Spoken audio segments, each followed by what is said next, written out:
This is The Bottom Line, a show designed to help Australian businesses succeed.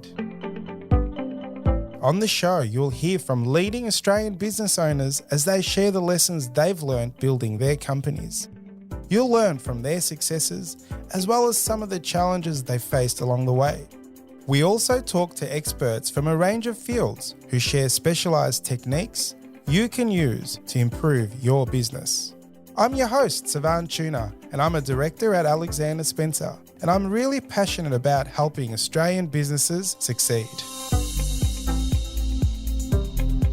Today we're speaking with Darren Bourke, business coach for small business and author of The Fourth Moon, a book about sustainable business success. In today's episode, we will be discussing the challenges that business owners are facing post-pandemic. You'll learn how to retain your employees, various hybrid models that are being used in workplaces today, and how your business can stand out to attract talent. Let's jump in.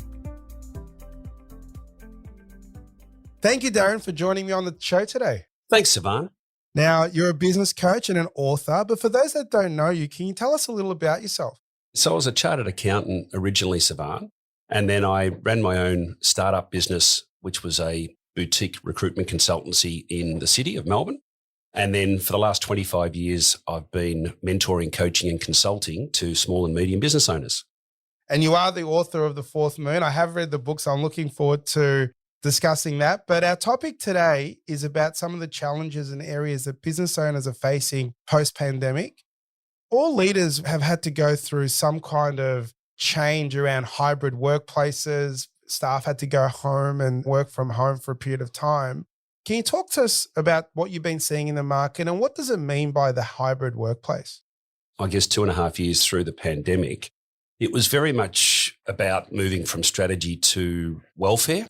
So it was about how we look after our employees and how we look after ourselves as business owners. And so that was very much the focus. And then what's happened post-pandemic is we've had to pivot.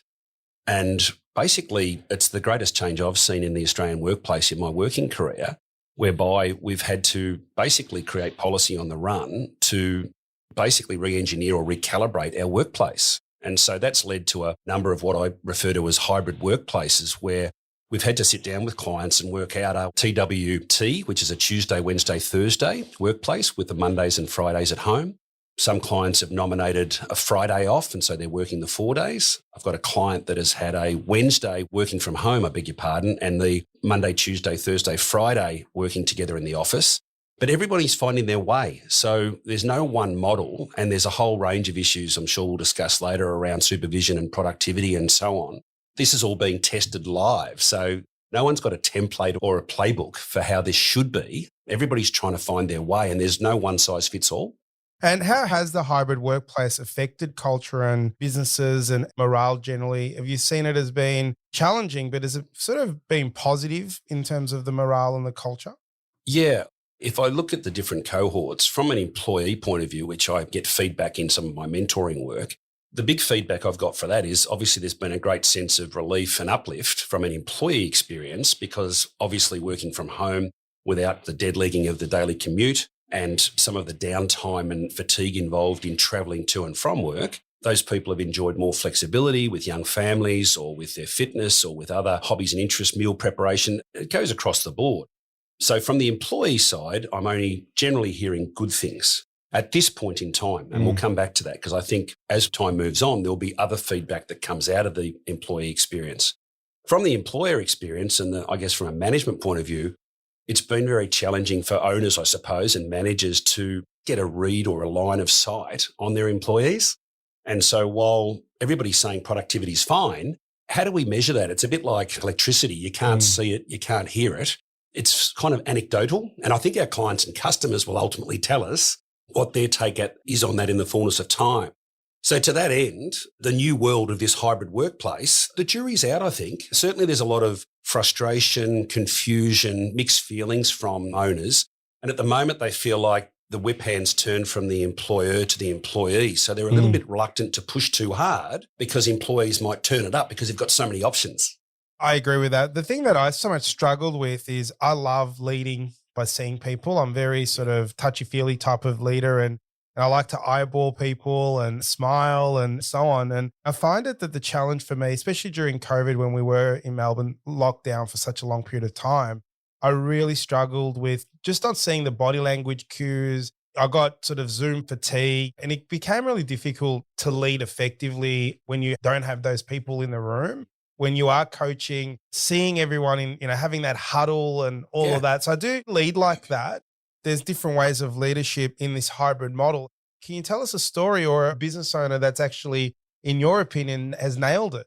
I have got a couple of specific examples, Sivan, to that point. One client who's a very high-profile Collins Street lawyer, he started to experience that some of his more junior staff had a working from home environment that wasn't necessarily on point. We tend to assume that everyone's got a study or a breakout room and kids are being supervised or at school. And he had a young Afghanistan lawyer who lived in a one-bedroom apartment, and he literally was getting cabin fever. And so what he would do is he would drive over to his house once every couple of weeks and actually go for a walk with him. And this is like the managing director of a firm with 20 or 30 people. So it was quite an effort. And this young worker was suffering depression. He was really struggling with a young child and a wife. And he was really lost. And so that went a long way to helping to understand that, because he was picking up in the Zoom meetings that he was a little bit off point, and he couldn't get a line of sight on that because he only had that one-dimensional aspect. So, of course, when he scratched a bit deeper, it all came out. And then he could build rapport with the worker, and then he could say, what can I do to help you do that? Do you need to actually come into the office more? Do you need to be in a different environment? What can we do to help you? And then the young worker returned to his normal run rate in terms of how he's performing. Another example was, I've got a theory about management by doing laps. So when someone approaches me and say, well, I'm a technician in this area, how do I become a general manager or a managing director? I say, well, the first thing I say to people is, management by doing laps is walking around the office and literally just checking in with someone every day. And if you can just rotate through the morning, the midday and the afternoon, in teams of under 20, a dozen or more or less people, that's very doable, right?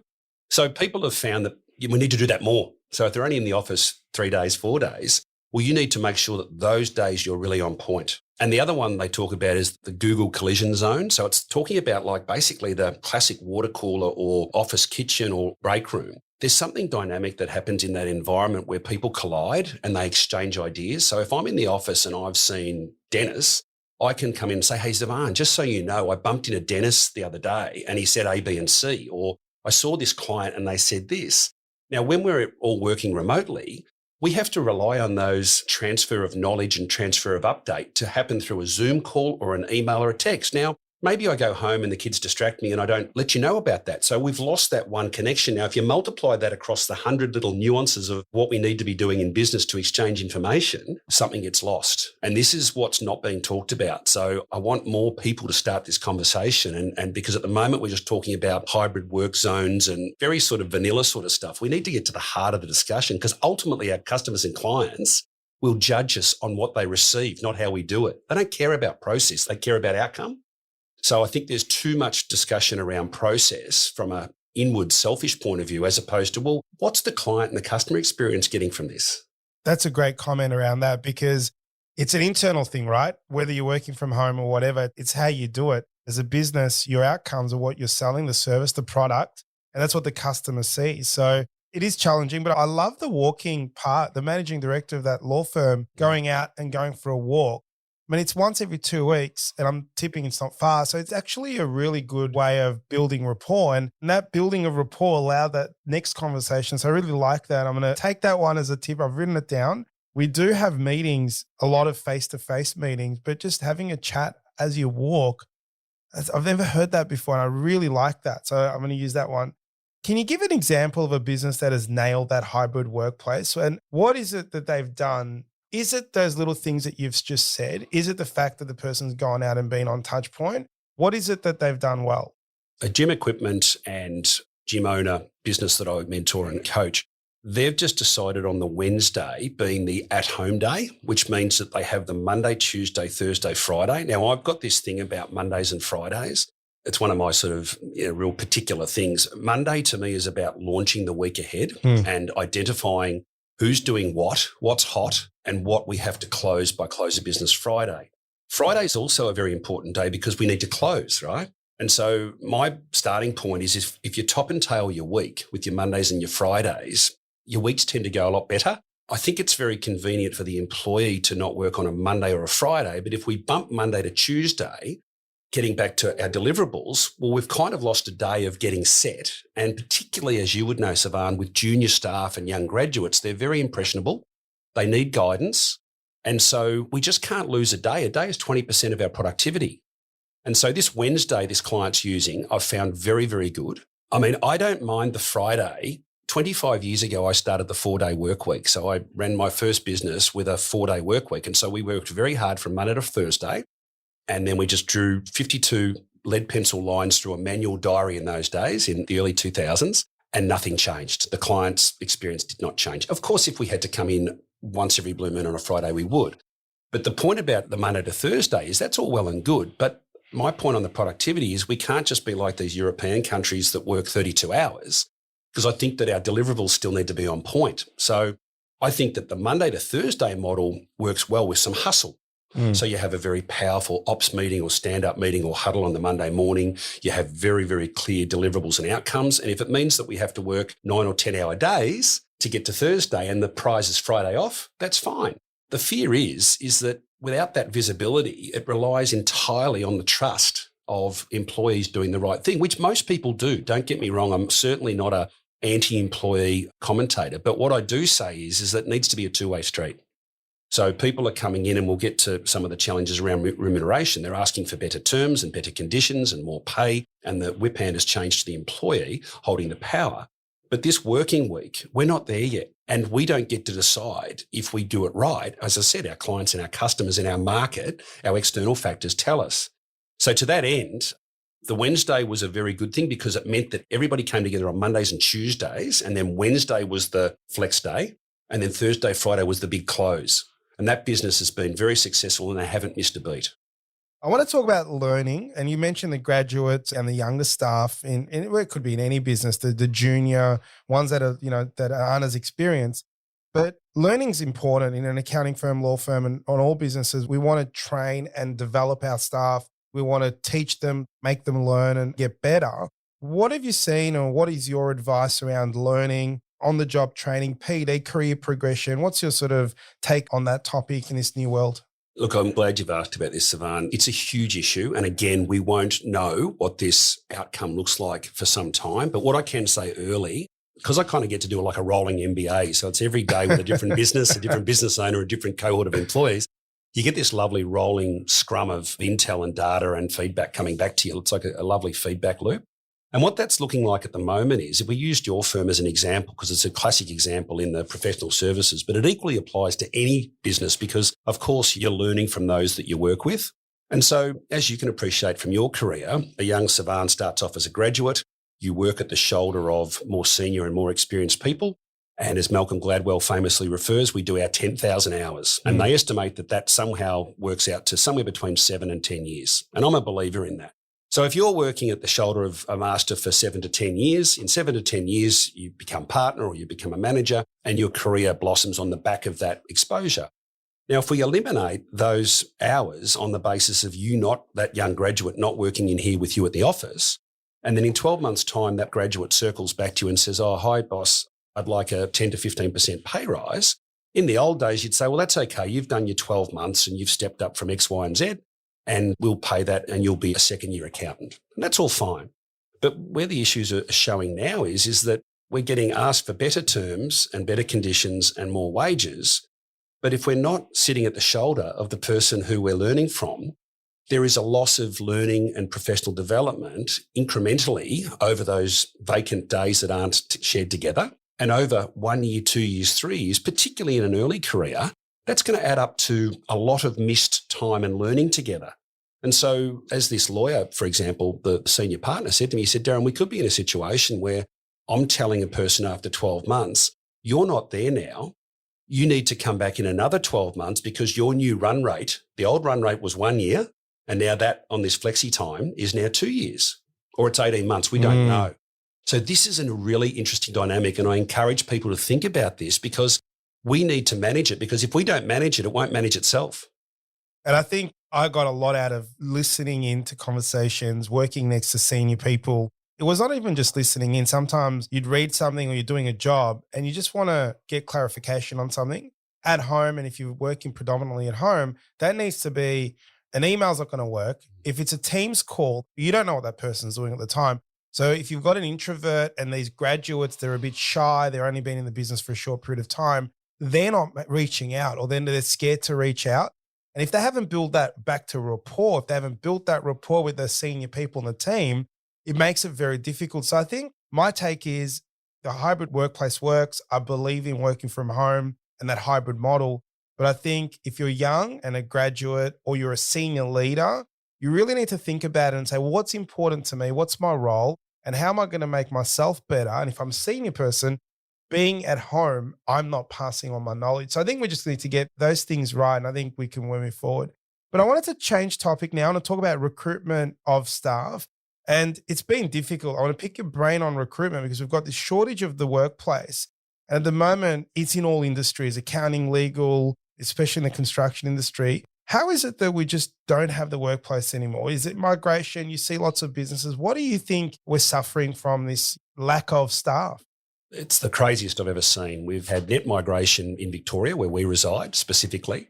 We've had the tree change, the sea change phenomenon. We've had no international students and no visa workers. And we've had people through COVID pivot and change careers and vocations.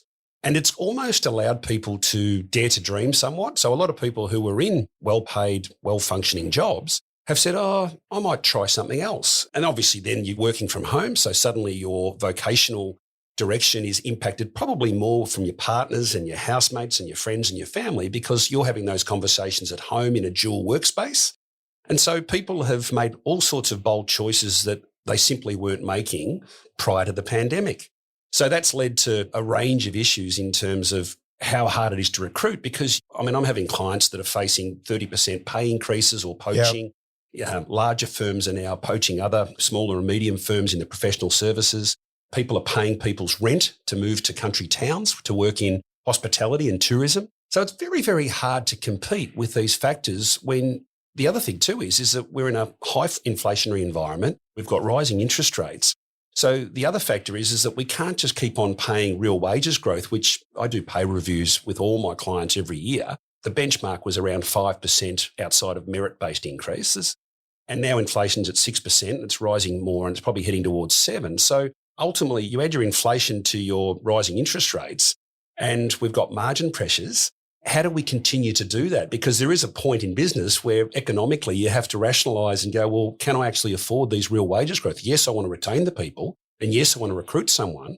But if you're hiring an accountant and you're hiring them and the wage that you want to pay is now 15 to 20% below market, what decision do you make?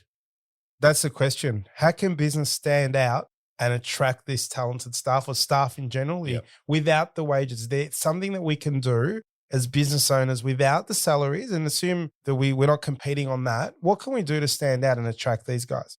I've always been very big in what I call non-monetary or non-remuneration-based retention strategies. I've always been on this, but everybody has to think much deeper about this. And the things that I talk about are what can we do to really, they call it the golden handcuff. So what are the invisible things beyond remuneration we can do?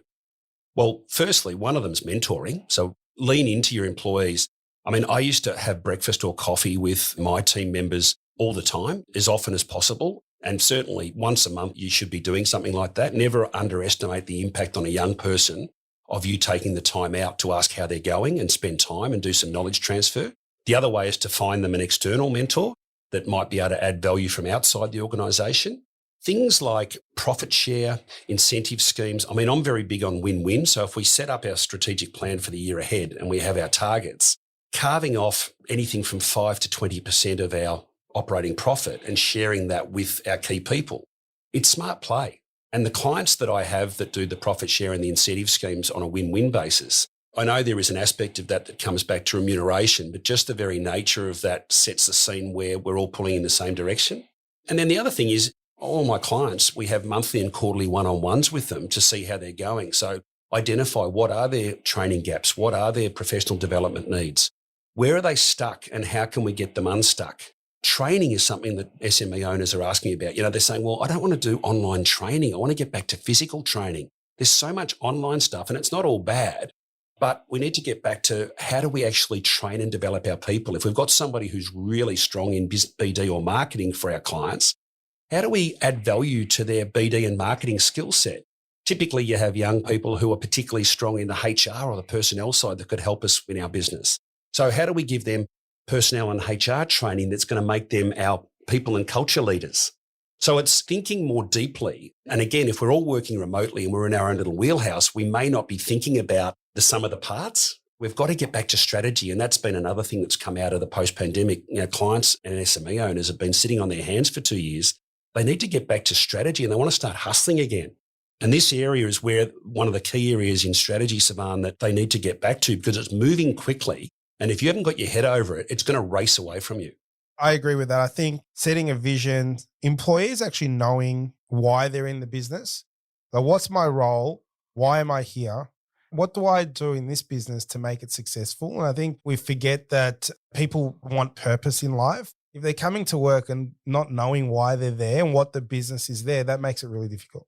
Absolutely. And you've just made me think of something too, in terms of that knowing what they're doing and knowing my thing is, so I basically work on the basis of every employee having their top 5 key priorities and then explaining to them how the delivery of their top 5 key priorities or goals relates to the achievement of the top 5 goals in the strategic plan.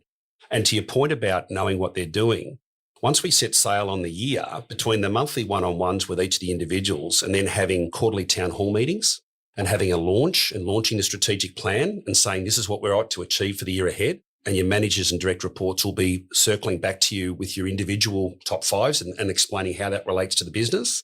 And then every month having a monthly team meeting and then having a quarterly half-year Q3 and then a final year wrap. It creates a season and then you get basically everyone on the bus. And of course, the people that want to be on the bus elevate and play a bigger game.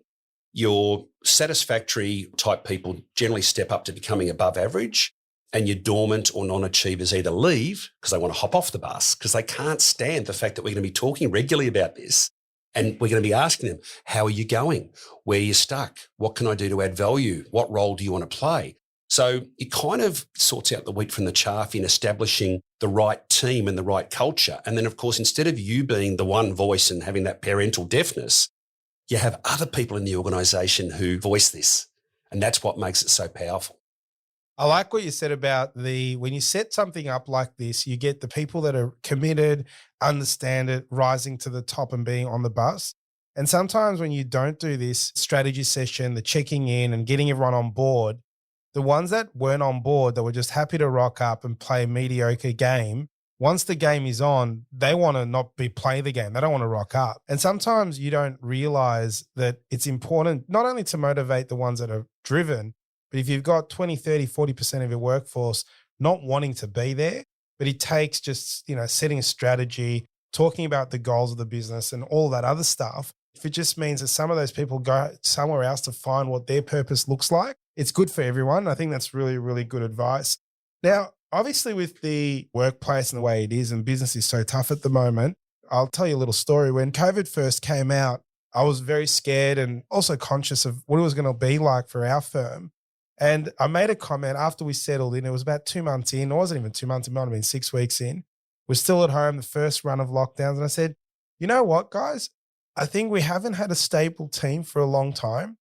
No one in their right mind is going to leave right now. And even though we're working from home, I reckon that for at least the next 12 months or at least 24 months, we'll have the same team that we've had at the start.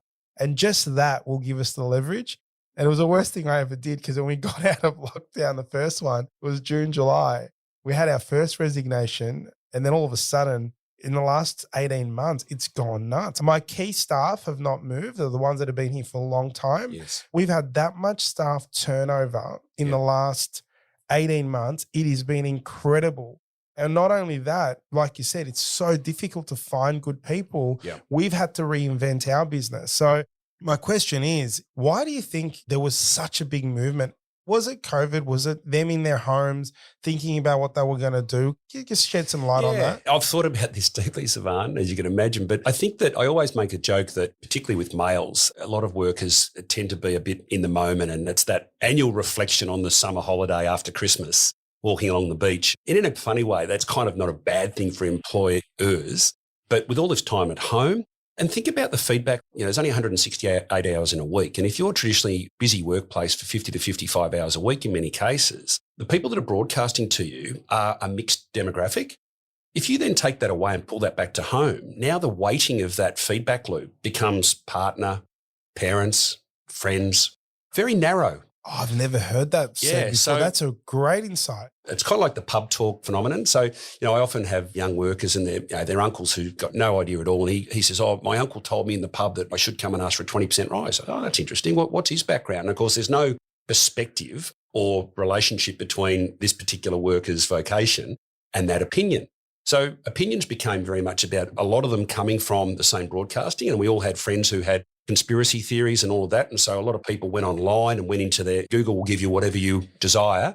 And so those echo chambers became very prominent. And I was really shocked by people that I'd known for some time coming up with all sorts of interesting views and opinions. So I think in broader terms, that echo chamber of where people resided and who was commentating to them and the weighting of those opinions having more volume and more time led to these things happening. And then, of course, when people in that world started to resign or make other decisions, well, those individuals said, Savan and Darren have decided to make a change. Perhaps I should. And then maybe they asked the wrong people because they weren't asking their mentors and their bosses and their leaders. And so decisions were made perhaps on different bases. That's one big part of it. Do you think it was overwork as well? Was it the first time when we went into the home? Yes, you don't have the commute and all the rest of it, but you're stuck in front of the computer. My opinion is when you are working from home, especially in an office environment, you are working longer hours. I genuinely believe that. And do you think people just got tired and didn't have that blue light of the sun and going out, driving their cars? Was it a bit of that as well? Absolutely, yeah. The vitamin D. We're herd animals. So, the human touch, the human contact, the not walking outside, the not socialising. So our world's shrunk. And I've just written a recent blog about mental health. And I think that the mental health is another one where how do you see the mental health of your workers when you're on a Zoom call or when they're emailing you? And that was another bit of feedback I got. Very, very hard for, we've talked about employees. If we flip it to leaders and managers, we're all meant to be these bush psychologists now and understand the nuance of each and every one of our workers and their DNA. Very hard to do, Savan, on Zoom and email and then be held accountable for the outcomes from that. And of course, when someone resigns, I always call it the 18th hole, it's very, very difficult to come back from that. So if we can start to pick up the cues, which again, we might pick up in the break room, we might pick up at a staff function, I might pick up from you in a coffee or a breakfast meeting, very, very hard to do remotely. So I think between the cabin fever and just getting basically bored and our world shrinking, combined with how we're meant to manage these people and do a good job. And so we sort of just banged on with the Zoom meetings and the emails and phone calls to the best of our ability, but it was never going to be enough. And it's so hard to have a general chat on Zoom. So you kind of got this, okay, let's go through the task at hand. You give instructions, it's finished. And you're like, so how's your day going? And blah, blah, blah. And there's a bit of that. I wanted to talk about the workload though. The workload is an issue. I think people are getting that workload elevated in terms of where they're at home. What can we do as business owners to understand that? And what can we do to support our staff in that space? Most businesses I'd encourage to do an audit of their internal meetings and their internal check-ins, and I'll cover both. So with the internal meetings, I've got the MED, the minimum effective dose. So too many meetings is overwhelm and people just tune out, and too few or no meetings is just diabolical because there's just no control. So something like a weekly ops meeting where we come together and it's specifically ops and not strategy and not HR and not training. And then the monthly team meeting is everything but the ops. And so we have a clear designation between the two. And then some specific meetings around finance and admin or around sales and marketing or something. And that's pretty much the right mix on a weekly and a monthly basis. So there's your meetings, right? Now, whether they're in person or Zoom, I would encourage people to try and create a work day in the office whereby we do have our meetings. So say, everybody, we need to be on this day. And let's say it's Monday. We have our weekly ops meeting at 8 a.m. or 9 a.m. and we get set, and there's a couple of other meetings. And on the last Friday of the month, we might have our monthly team meeting. And one Friday a month, we want everyone in the meeting, and then we're going to have a social catch up. Beautiful. On the mini check-ins, whether it's in person or even on Zoom or on the phone, I talk about cycling through. So with junior staff, it might be more micro. So you might be cycling through on a 24-hour basis, checking in on those very junior graduate level people or admin support people. For intermediate people, it could be a rolling 48-hour check-in. So say Mondays, Wednesdays and Fridays. For your senior people, probably either just top and tail the week on Mondays and Fridays or a midweek check-in. The idea of that is so that by the time we do get to Friday and perhaps we are working from home, it's too late then to catch the fact that we're behind whatever that deliverable need to be done by close of business Friday evening. So the idea of the mini check-ins is to say, hey, Seven, how are you going? It's Wednesday afternoon. I would have expected that basically you'd be here on these particular tasks or these client files. Is everything okay for that to go out the door Friday? Yeah, it is. Or I'm stuck here. Oh, what can I do to help you with that? Do I need to bring someone in to assist you? Do I need to ring the client or send an email, et cetera, et cetera? So that way, it's very powerful in setting up the expectation with the employees so that they don't think that you're micromanaging or you're not calling them out of turn. After our Monday ops meeting, I know that Savan's calling me for a mini check-in on Wednesday at 12 noon for 30 minutes, and I will go about my business. And unless the sky's falling in or I have a crisis, I don't contact you. So it helps the leader and the manager manage your work schedule, and it helps me be free and autonomous to be an independent worker. That to me is the middle kingdom or the Goldilocks just right in terms of the dosage. What I'm taking from that is there's lots of communication. I think communication is key, leading by checking in and ensuring that the staff know what they're doing. You can understand their cues of body language, their mental health. So there's lots of benefits of those conversations. We talked about hybrid workplaces, working from home, but I want to talk about the office setup or the premises setup. If you had an accounting firm or a firm that needs an office, an insurance business or whatever it might be, and you had blanket white piece of paper, 500 square meters, 4 walls, how would you set that up? What's the new hybrid or the new workplace that you would set up, Darren, in that office environment? What's changed in that field? So the idea of the elephant and the flea, whereby the elephant is the office in Collins Street in the city and the fleas all travel in from the various suburbs. I'd been thinking about that being dead duck probably 30 years ago. But what's happened with COVID is it's fast forwarded probably 20 years. So now what we're seeing is all of this vacant space in the city and everyone reassessing, why do I have to have this big office block or this big office? So what I'm thinking about and talking about with people now is think about more in terms of what would suit our clients and our customers, which many of them don't come into our workplace, and where do our employees live, or what's the demographic of our employee cohort? And then pulling back from that and thinking, well, do I really want to make all my people travel into Docklands or the CBD? What about if we could have a different location that was somewhat centrally located, because obviously different people are coming in from different points on the compass, but it might be a little bit off Broadway where it's in an 8 to 10 kilometre of the CBD grid. There's plenty of parking, there's plenty of access. And then we flip to the office environment where we've got much more fluid workspace with hot desks, more breakout rooms, perhaps more greenery, more flexibility, perhaps more amenity, maybe a fancy coffee machine and a bar and some drink stations and just some different things that can break things up, maybe more accessible parklands so we can walk during our breaks, coffee shops. As they say, coffee's the new smoking, right? You know, no one smokes anymore. Everyone has coffee. So thinking about that sort of amenity for our employees and also for our clients and our customers when they come in, because if you make it a hassle, I know if I go and see my share market advisor, it's quite a thing to go into the city and I've got to find a car park and I've got to time my run and I've got to get out of there. And by the time I add it all up, for a 1 hour, 1.5 hour meeting, it's kind of half a day. And now we've changed the way we value our time. People aren't so willing to just default into that conventional behaviour. So you've got to think ahead of the curve and say, well, how would I structure it if I was a client or an employee? And so part of our retention and our recruitment strategy is to be able to sell an environment like that, which is more appealing. I asked this question a little bit cheekily because we're actually in the market of looking at new premises. And I've been talking to so many people about more the fit out and what it would look like. And my take on it is you're competing with the home, right? So what can you do to make it better than the home? So definitely the breakout areas is really important.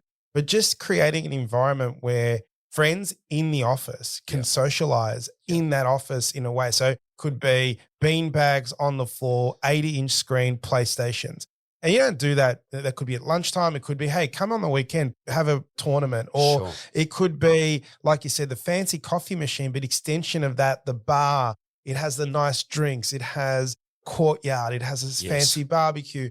It's creating an environment when you walk in. It's awesome. It might even, if you can get gyms and things like that, all of a sudden, I think may not happen straight away, but the pandemic and COVID will be a long memory at one point in time.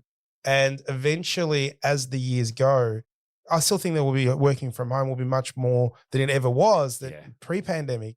But I think that people will come back to the office. But if your office is just a desk and a screen, they're going to stay home because they can get a desk and a screen at home. Yep. But if it's more than that, it's definitely there. And to be honest with you, if you think about just the past, people make lots of friends at work, and that's because they're at work. You meet your partners at work, and the bigger or larger organizations, people meet their loved ones and their future husbands and wives. So I think you probably do that on Zoom. I don't know. But I think definitely I'm a big believer in the hybrid workplace. I'm a massive believer in the productivity you can gain from working from home. I actually work from home 1 day a week. I do all my deep work on a Friday. No one contacts me with when I do my planning and my working on the business. And it's amazing. So I think we just need to, as business owners, get a bit more creative, think outside the box and go for it. But Darren, unfortunately, we've run out of time. And I think we can chat for hours on many topics with you. It's been a pleasure. Yeah, awesome. Thank you so much. Thanks, Sivan. This is The Bottom Line, a show designed to help Australian businesses succeed. This podcast was produced by accountancy firm Alexander Spencer. At Alexander Spencer, we've been helping business owners realise their goals since 1952, and we play a pivotal role in developing, implementing, and supervising the business goals and strategies of our clients.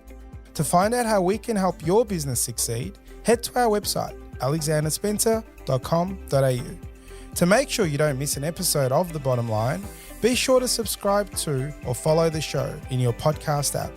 And while you're there, leave us a 5-star review. It really helps others find the show. I'm Sivan Tuna, and we'll be back next episode with more tips to help you transform your business. And that's The Bottom Line.